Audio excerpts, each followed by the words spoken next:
প্রথমে বড়িগুলো লাল লাল করে ভেজে নেব। ওই তেলেই 5 ফোড়ন দিয়ে নিয়েছি।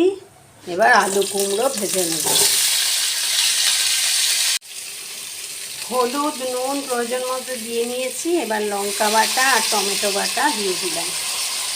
কড়াইতে 3টে শুকনো লঙ্কা আর 1 চামচ রসুন ফোড়ন দিলাম। ভালো করে রসুন বাটাটা তেলে ভেজে নেব। পুঁই শাকগুলো এক এক করে দিয়ে দিলাম।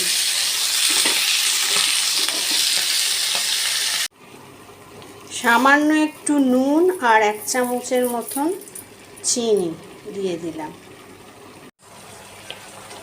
পুঁই শাকটাকে এবার আলু কুমড়োর তরকারির মধ্যে মিশিয়ে দেব।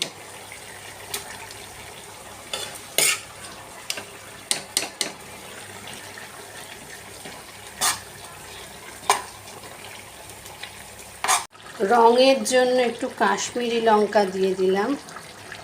বড়ি ভাজাগুলো দিয়ে দিলাম। পুঁই শাক, কুমড়ো, আলু, বড়ি দিয়ে আমার তরকারিটা এরকম হয়েছে। রুটি দিয়ে, ভাত দিয়ে,